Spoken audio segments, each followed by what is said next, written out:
भगवत गीता के ये 30 उपदेश आपको अपनी ज़िंदगी में हर जगह पर बहुत काम आएंगे। ज़िंदगी की हर मुश्किल में आपको राह दिखाएंगे। ये दिव्य उपदेश, ये बातें जानना समझना आपके लिए बहुत ज़रूरी है। इसीलिए इन 30 उपदेशों को आप आखिर तक ज़रूर सुने। गीता का सबसे पहला उपदेश यह है कि आपके सारे दुखों का कारण किसी को अपना मानना है। आप कभी गौर करना, आपकी ज़िंदगी के सारे दुख, सारी तकलीफ़ें, सारी चिंताएं वहीं से आती हैं जहां आपका अपनापन होता है कि ये मेरा है, ये मेरा अपना है। वहीं से आपकी ज़िंदगी में दुख आना शुरू हो जाते हैं। एक व्यक्ति के पास एक बहुत बड़ा महल था। उसने ज़िंदगी भर की सारी संपत्ति लगाकर उस महल को बनाया था। आसपास के शहरों के कई लोग उसके महल को देखने आते थे। कई बड़े बड़े सेठ उसके महल को खरीदने की कोशिश करते थे, पर वो महल उसका अहंकार था, उसकी जीने की वजह था। उसका उस महल में बहुत मोह था। एक दिन उसके महल में आग लग गई और वो कहीं बाजार गया हुआ था। जब वो घर लौट कर आया तो उसने देखा कि मेरा महल आग में जल रहा है।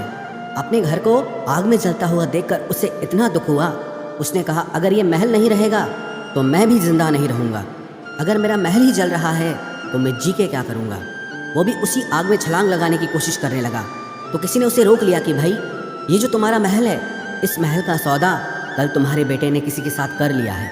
जब उसे पता चला कि ये महल अब मेरा नहीं रहा, किसी और का हो चुका है, तो उसकी सारी चिंता खत्म हो गई। जैसे और लोग उस जलते हुए महल को देखकर तमाशा देख रहे थे, वैसे ये भी खड़ा हो गया। इतनी ही देर में उसका बेटा आया। वो अपने बेटे को देखकर बहुत प्रसन्न हुआ। उसे आशीर्वाद देने लगा कि तेरे जैसा बेटा तो बहुत भाग्यों से मिलता है। तूने तो मेरी ज़िंदगी बचा ली। आज इस घर में आग लगी है और तूने कल ही इसका सौदा कर दिया। वो अपने पिताजी से कहने लगा कि पिताजी, मैं इस महल के सौदे के लिए बात तो करने गया था, पर सौदा अभी पक्का हुआ नहीं है। जब उसके पिता ने ये सुना कि अभी इस महल का सौदा हुआ नहीं है, तो वो फिर फूट फूट के रोने लगा, फिर अपनी छाती पीटने लगा।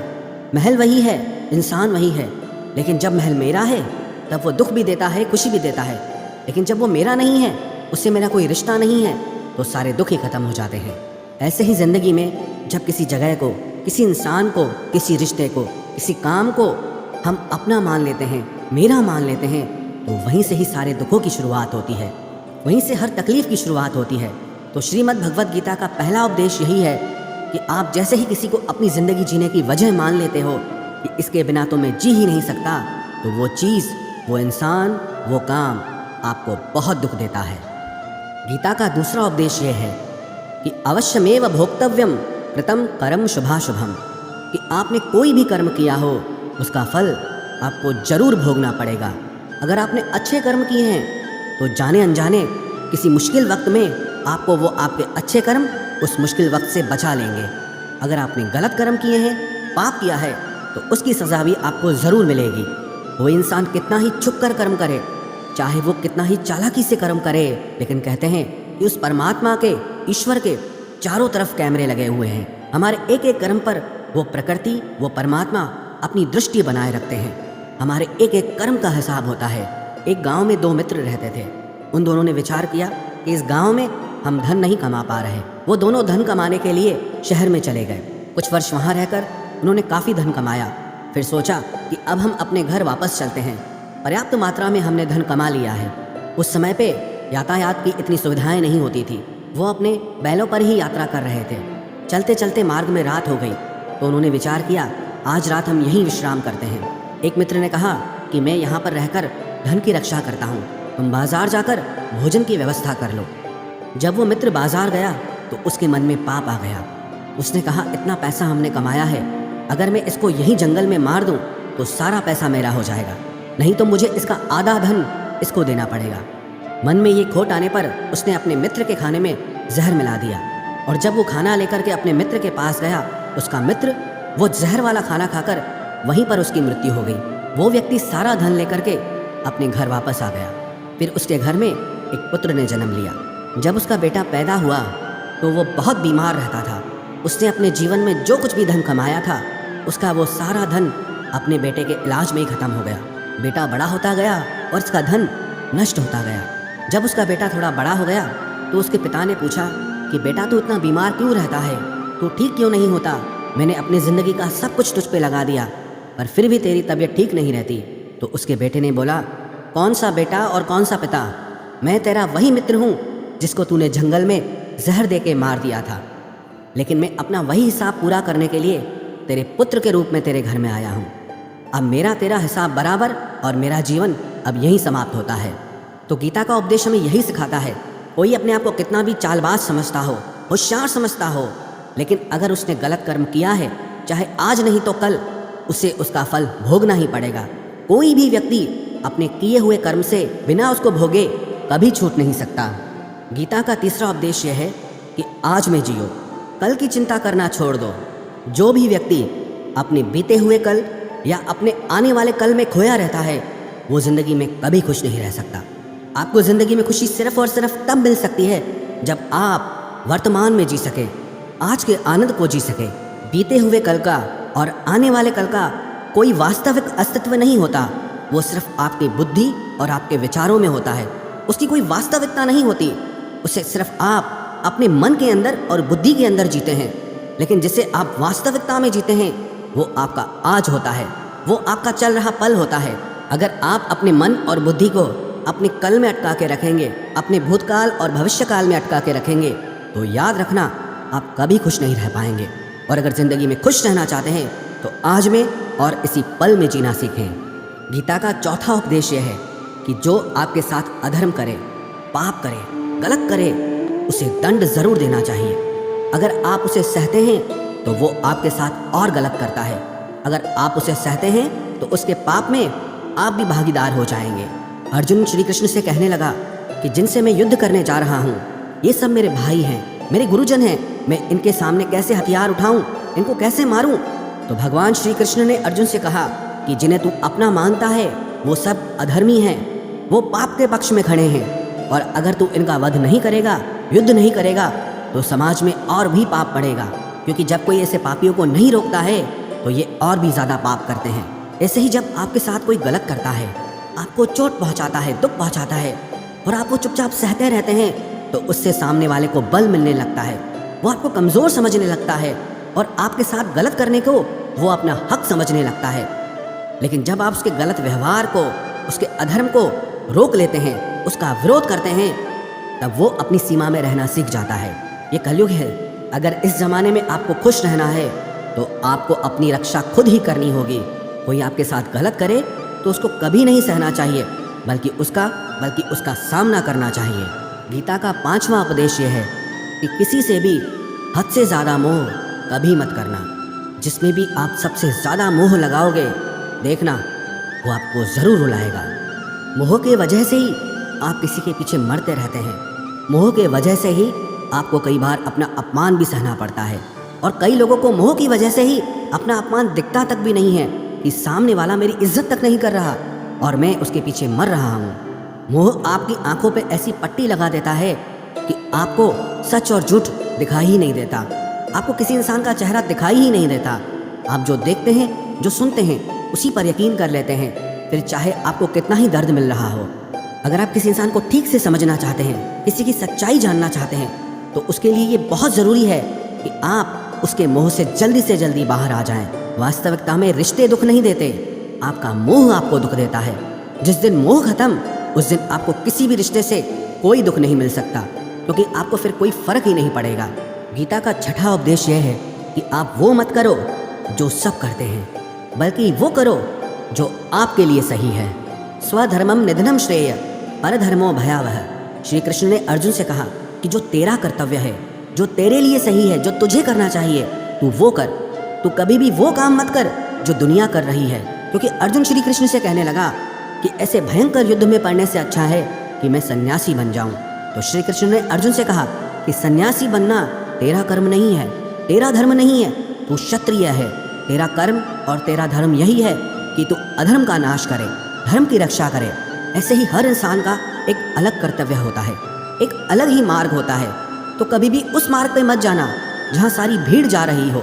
कभी भी वो काम मत करो जो दुनिया करती है, कि आजकल ये ट्रेंड हो गया है, ये फैशन हो गया है, सब करते हैं इसलिए हम भी कर रहे हैं। सारी भीड़ यही काम कर रही है इसलिए हम भी यही कर रहे हैं। अगर आप वो करोगे जो भीड़ कर रही है तो आप भी उसी भीड़ में कहीं खो जाओगे। लेकिन अगर आप वो करोगे जो आपके लिए सही है, जो आपकी प्रतिभा है, तो दुनिया की सारी भीड़ में भी आप सबसे अलग नजर आओगे। गीता का 7वां उपदेश यह है कि जिंदगी में धोखा अपने ही देते हैं, क्योंकि उनको आपकी कमजोरियों का पता होता है। बाहर वाला आपको धोखा नहीं दे सकता, क्योंकि उसको आपके बारे में पता ही नहीं है कि आपको चोट कहाँ पहुँचती है।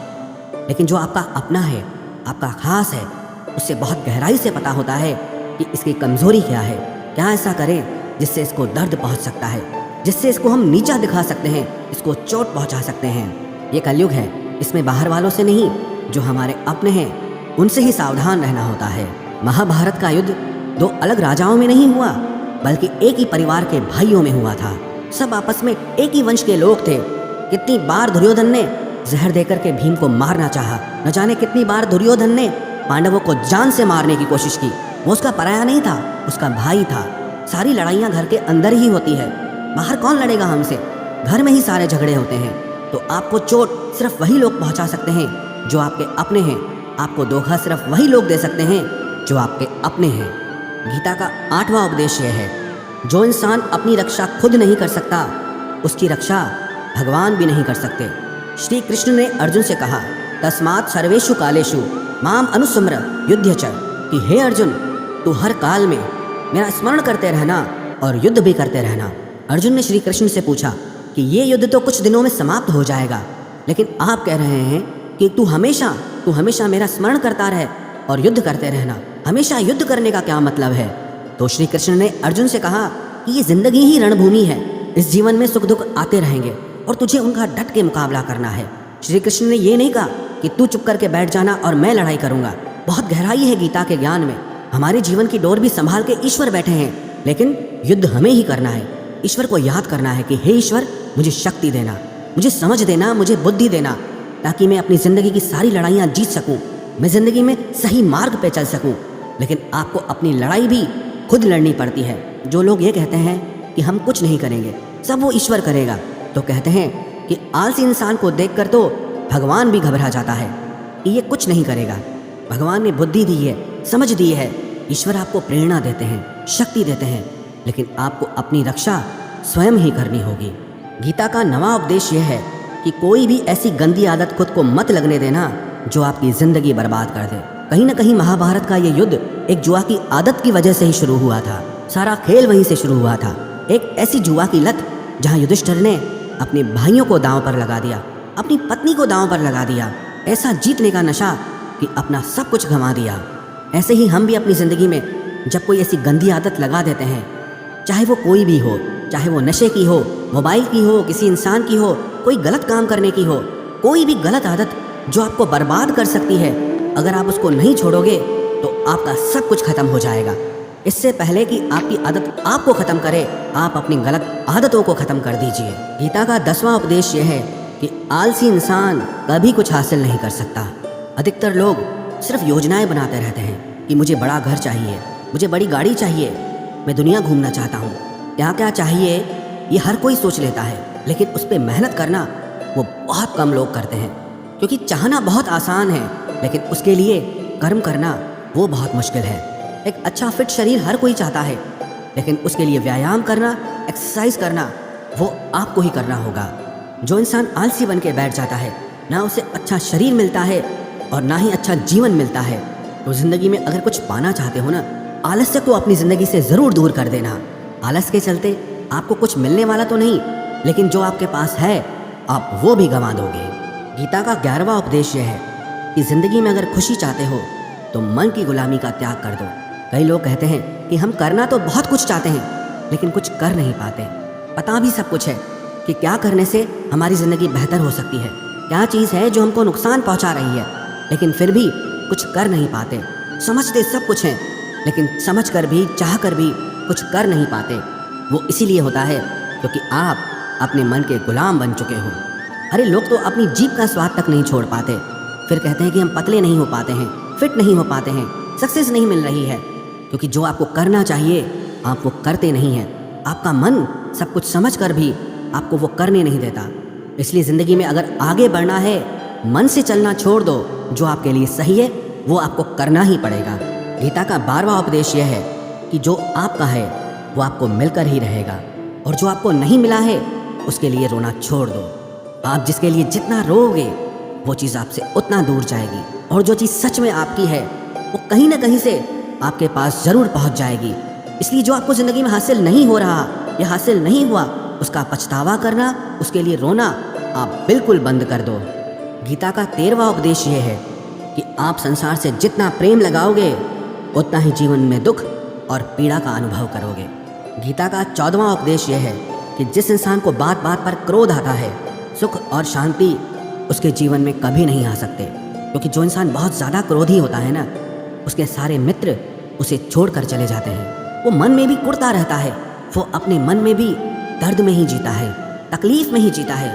ज़्यादा गुस्सा करके, ज़्यादा क्रोध करके जो भी आपके पास है, देखना आप उसे भी नष्ट कर दोगे, और ऐसे इंसान को शांति तो कभी मिलने वाली नहीं है। इसलिए अपनी ज़िंदगी में शांति चाहते हो तो बात बात पर गुस्सा करना छोड़ देना चाहिए। गीता का 15वां उपदेश ये है कि चाहे आप किसी की मदद करो या ना करो, लेकिन जानबूझकर कभी किसी का दिल नहीं दुखाना चाहिए, क्योंकि जब किसी का दिल आपकी वजह से दुखता है ना, तो याद रखना आपको भी वो दर्द एक दिन ज़रूर मिलेगा। क्योंकि जब आप किसी का दिल दुखाते हैं तो आपको पता नहीं चलता, लेकिन जब कोई आपका दिल दुखाता है तब आपको समझ में आता है कि दिल पर चोट लगने से कितना दर्द होता है। इसलिए चाहे आप किसी की मदद करो या ना करो, लेकिन किसी का दिल कभी नहीं दुखाना चाहिए। गीता का 16वां उपदेश यह है, जो मुश्किल वक्त में, जो दुख के समय में आपका साथ दे, सिर्फ वही आपका अपना है, बाकी सब पराए हैं। अपनेपन का नाटक करने वाले बहुत लोग होते हैं, बड़ी बड़ी बातें करने वाले बहुत लोग होते हैं कि हम आपसे बहुत प्रेम करते हैं, कोई भी दुख हो, कोई भी तकलीफ हो, हमें याद करना। लोग दुख उठाने की बात करते हैं, लोग आने जाने की बात करते हैं, हाथ मिलाना तो ठीक से नहीं जानते और दिल मिलाने की बात करते हैं। जब सच में आपकी ज़िंदगी में तकलीफ आएगी ना, तब आपको समझ में आ जाएगा कि आपका साथ देने के लिए कौन खड़ा है। क्योंकि उस समय पे सारे लोग भाग जाते हैं, क्योंकि लोगों को पता होता है कि ये व्यक्ति हमारे पास आया तो हमसे मदद ही मांगेगा, हमको कुछ दे नहीं पाएगा। लोग आपसे सिर्फ तभी रिश्ता रखते हैं कि आप उन्हें कुछ दे सकते हैं, आपसे उन्हें कुछ फ़ायदा हो सकता है। लेकिन जब लोगों को ये पता चल जाता है, समझ में आ जाता है कि उनको आपसे कोई फ़ायदा नहीं होने वाला, बल्कि उनको आपकी मदद करनी पड़ेगी, तो वो आपको दूर से ही देख के भाग जाते हैं। इसलिए जो आपके मुश्किल वक्त में आपके साथ खड़ा हो जाए, सिर्फ वही आपका अपना होता है, बाकी इस दुनिया में सब पराए हैं। क्योंकि सिर्फ अपना अपना कह देने से कोई अपना नहीं हो जाता। गीता का 17वां उपदेश यह है कि जो कुछ भी होता है अच्छे के लिए होता है, जो हो रहा है वो भी अच्छे के लिए हो रहा है, और जो आने वाले भविष्य में होगा वो भी अच्छे के लिए होगा। हालांकि ये बहुत गहरी बात है। कुछ चीज़ें ज़िंदगी में ऐसी होती हैं जो हमें लगता है कि मेरे साथ ही ऐसा क्यों हुआ, मेरे साथ ही होना था ये सब। लेकिन जब वो वक्त गुजर जाता है, एक दिन हमको समझ आता है कि अगर हमारे साथ ये सब नहीं होता तो आज हम इस मुकाम पर नहीं होते। अगर मेरे साथ ये सब नहीं होता तो शायद हमारी ज़िंदगी और भी बर्बाद हो सकती थी। इसलिए अगर हमको ये समझ में आ जाए कि ज़िंदगी में जो कुछ भी हो रहा है वो सब अच्छे के लिए हो रहा है, तो हम जीवन में हमेशा खुश रहेंगे। गीता का 18वां उपदेश यह है कि हर काम को समझदारी से करना ही योग होता है। योगः कर्मसु कौशलम। कई लोग काम तो करते हैं लेकिन उन्हें हासिल कुछ नहीं होता। बहुत लोग कहते हैं कि हम बहुत मेहनत करते हैं, तब भी ज़िंदगी में सफलता हासिल नहीं हो रही। बहुत कुछ करने से, बहुत मेहनत करने से आपको सफलता नहीं मिलेगी, लेकिन सही तरीके से, समझ के साथ काम करने से आपको ज़िंदगी में सफलता ज़रूर मिलेगी। गीता का 19वां उपदेश यह है कि कभी भी किसी भी चीज़ की अति नहीं करनी चाहिए। कोई भी चीज़ हद से ज़्यादा मत करना।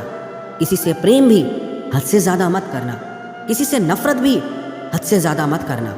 हद से ज़्यादा मीठा भी खराब, हद से ज़्यादा कड़वा भी खराब। हद से ज़्यादा आराम भी आपको बीमार कर देगा, हद से ज़्यादा खाना भी आपको बीमार कर देगा।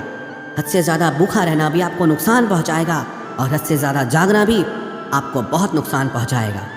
तो जीवन को संतुलन के साथ जीना चाहिए। जैसे ही आप संतुलन खो देते हैं, वैसे ही आपके जीवन में दुर्घटना हो जाती है। गीता का 20वां उपदेश यह है कि जिसे आप सबसे ज़्यादा महत्व दोगे वो आपको कभी महत्व नहीं देगा। आपने कभी गौर किया कि आपका अपमान कौन लोग करते हैं? आपका अपमान सिर्फ वही लोग करते हैं जिसे आप सबसे ज़्यादा महत्व देते हैं। दूसरों की इज्जत करना अच्छी बात है, पर दूसरों की अगर बहुत ज़्यादा इज्जत करोगे तो उनकी नज़र में आपकी ही इज्जत खत्म हो जाती है। इसीलिए किसी को भी कभी भी अपना सब कुछ नहीं बनाना चाहिए कि तुम ही मेरे सब कुछ हो। जैसे ही आप किसी को सब कुछ बना लेते हैं अपना, तो आप उसके लिए कुछ भी नहीं रह जाते। इसलिए लोगों को इज्जत उतनी ही देनी चाहिए जितना वो हजम कर सकें। हद से ज़्यादा इज्जत देना आपकी ही बेइज्जती करवा सकता है। गीता का 22वां उपदेश यह है कि किसी पर भी आंख बंद करके भरोसा मत करना। जैसे महाभारत की कथा में दुर्योधन ने कितनी बार षड्यंत्र करके पांडवों को मारने की कोशिश की, आग में जलाने की कोशिश की, और वो धर्म पे चलने वाले लोग बार बार उसकी बातों में आ जाते थे। ये बात और है कि ईश्वर उनकी रक्षा कर रहे थे, पर जिसे वो अपना भाई समझ रहे थे, जिसे वो अपना सगा समझ रहे थे, जिस पे वो भरोसा कर रहे थे, वही उनकी मृत्यु करवाना चाहता था। इसीलिए भरोसा करते समय अपनी आंखें जरूर खुली रखना। गीता का 23वां उपदेश है, जिसके साथ सत्य और ईश्वर की शक्ति है, चाहे सारी दुनिया उसके खिलाफ हो जाए, लेकिन अंत में जीत उसी की होती है। श्रीमद् भगवत गीता में 18 अध्याय हैं, 700 श्लोक हैं। गीता का आखिरी श्लोक है, यत्र योगेश्वरः कृष्णो यत्र पार्थो धनुर्धर तत्र श्रीर विजयोर्भूतिर ध्रुवानी तिर्म तिर्मम। धृतराष्ट्र बार बार संजय से पूछता था कि बताओ युद्ध में कौन जीत रहा है, कौन हार रहा है, क्योंकि उसे विश्वास था कि महापराक्रमी भीष्म पितामह मेरे पक्ष में है, गुरु द्रोणाचार्य वो मेरे पक्ष में है, कर्ण मेरे पक्ष में है, तो हमें कौन हरा सकता है। लेकिन संजय ने धृतराष्ट्र से कहा कि जहाँ पर ईश्वर है, जहाँ पर सत्य है, हमेशा वही जीतता है। चाहे आपके पास कितनी भी शक्ति क्यों ना हो, लेकिन सत्य और ईश्वर जिसके साथ खड़े हो जाएं, उसे दुनिया में कोई भी नहीं हरा सकता। गीता का 24वां उपदेश है कि जीवन में लड़ाई झगड़े से बचना चाहिए, लेकिन जब बात आपके चरित्र, सम्मान और अधिकार की हो तो लड़ना भी चाहिए। अर्जुन भी महाभारत का युद्ध करना नहीं चाहता था, क्योंकि सामने उसके अपने खड़े थे। लेकिन श्री कृष्ण ने उसे उपदेश दिया कि यहाँ पर बात लड़ाई की नहीं है, तेरे सम्मान की है, तेरे चरित्र की है, तेरे अधिकार की है। जो द्रौपदी के साथ कौरवों ने भरी सभा में अपमान किया, उसे नग्न करने की कोशिश की, इतना बड़ा अधर्म किया, वो तुम्हें कभी नहीं सहना चाहिए। इसलिए बात जब आपके चरित्र पे आ जाए, आपके सम्मान पे आ जाए, तो चाहे वो अपना ही क्यों ना हो, आपको उसके साथ जरूर लड़ना चाहिए। गीता का 25वां उपदेश है, चाहे कितना भी बुरा वक्त आ जाए, लेकिन जो इंसान जिंदगी में हिम्मत नहीं हारता, वो सब कुछ हासिल कर सकता है। जब पांडव लोग जुए में सब कुछ हार गए, उनको 12 साल के लिए वनवास मिला और 1 साल के लिए अज्ञातवास मिला। वो भिक्षा करके अपनी जिंदगी को पालते थे, जंगलों में भटकते रहते थे, भयानक जानवरों के बीच। लेकिन इतना मुश्किल वक्त झेलने के बाद भी आखिरी में विजय उन्हीं की हुई, क्योंकि उन्होंने अपने अंदर में कभी हिम्मत नहीं खोई थी। ऐसे ही आपकी ज़िंदगी में कितना ही मुश्किल वक्त क्यों ना आ जाए, लेकिन आपके अंदर अगर हिम्मत है तो जीत आपकी ही होगी। गीता का 26वां उपदेश यह है कि जो किसी और का है उस पर कभी अधिकार मत जमाना, कभी कब्जा मत जमाना। जब शकुनी ने षड्यंत्र करके पांडवों को हस्तिनापुर से अलग करवा दिया, एक खांडव प्रस्थ का राज्य दे दिया, जहाँ की भूमि भी बंजर थी, जहाँ कुछ नहीं हो सकता था, लेकिन पांडवों ने उस शहर को इतना सुंदर बनाया, इतना वैभवशाली बनाया कि हस्तिनापुर भी उसके आगे फीका लगने लगा। और उनके उस वैभव को देख के, सुख को देख के दुर्योधन अंदर ही अंदर जलता था। उसने कई बेईमानियां करके, षड्यंत्र करके उनका वो खांडव प्रस्थ भी उनसे छीन लिया। जो चीज़ उसकी नहीं थी उस पर कब्जा किया। तो उसका आखिर में परिणाम यही हुआ कि जो चीज़ उसके पास थी वो भी उसके पास नहीं रही। इसलिए जो आपका नहीं है कभी उस पर अधिकार नहीं जमाना चाहिए। गीता का 27वां उपदेश यह है कि वही इंसान जिंदगी में सफल माना जाएगा जो अंदर से हमेशा खुश रहता है। बाहर से तो सब कुछ दिखाई देते हैं, लेकिन अंदर से इंसान अशांति से भरा रहता है। बहुत पैसा कमा लिया, कामयाबी हासिल कर ली, लेकिन वो कामयाबी असली नहीं है। असली कामयाबी तब मानी जाएगी जब आपका मन खुश रहता हो। गीता का 28वां उपदेश यह है कि आप जैसा अन्न खाओगे वैसा ही आपका मन और आपकी बुद्धि होगी। आप वैसा ही कर्म करोगे, वैसा ही आचरण करोगे। सात्विक अन्न खाओगे तो आपका मन भी सात्विक होगा, सात्विक व्यवहार भी करोगे, सोच भी आपकी अच्छी होगी। तमोगुणी और रजोगुणी आहार करोगे तो आपकी बुद्धि भी वैसी होगी, आप काम भी वैसे करोगे। श्री कृष्ण ने भगवत गीता में सात्विक, राजसी और तामसी इन तीनों आहारों का विस्तार से वर्णन किया है कि क्या खाना चाहिए, क्या नहीं खाना चाहिए। पर सार यही है, जो मनुष्य सात्विकता से भोजन करता है, सात्विक भोजन करता है, उसे जीवन में शांति और सुख जरूर मिलते हैं। गीता का 29वां उपदेश है कि बुरा इंसान कभी अपनी बुराई नहीं छोड़ेगा। चाहे आप उसके साथ कितना भी अच्छा चलो, वो आपको तकलीफ देगा ही देगा। इसलिए जो जैसा है आप उसके साथ वैसा ही व्यवहार करो। बुरे इंसान के साथ आप कितना भी अच्छा बन जाओ वो कभी अच्छा नहीं बनने वाला। दुर्योधन जंगल में पांडवों को मारने के लिए गया था, लेकिन वहाँ पर भीलों ने दुर्योधन को पकड़ लिया। उसका मित्र कर्ण भी उसे छोड़कर भाग गया। वो भील दुर्योधन को मार देना चाहते थे, लेकिन युधिष्ठिर अपने भाई की रक्षा करने के लिए वहाँ पहुँच गया, उसके जीवन की रक्षा की। लेकिन उसके बाद भी वो हमेशा पांडवों का नुकसान ही करता रहा। इसलिए अगर कोई इंसान बुरा है उसके साथ आप ज़्यादा अच्छा बनने की कोशिश मत करो। जो जैसा है आप उसके साथ वैसा ही व्यवहार करो। गीता का 30वां उपदेश है कि जो इंसान अपने कामों को समय से खत्म नहीं करता, समय की कदर नहीं करता, उसकी ज़िंदगी का सारा समय व्यर्थ में ही समाप्त हो जाता है। क्योंकि समय ही आपका जीवन है। अगर आप समय को व्यर्थ ही नष्ट करते रहेंगे, व्यर्थ के कामों में गंवा देंगे, तो आपको जीवन में कुछ भी हासिल नहीं होगा। अगर कुछ ज़िंदगी में पाना चाहते हो तो समय की कदर ज़रूर करना। जो भी व्यक्ति गीता के इन 30 उपदेशों को रोज़ सुनेगा, समझेगा, तो ज़िंदगी की कितनी भी मुश्किल से मुश्किल घड़ी क्यों ना आ जाए, उसे ऐसे मुश्किल समय में भी रास्ता ज़रूर मिल जाएगा।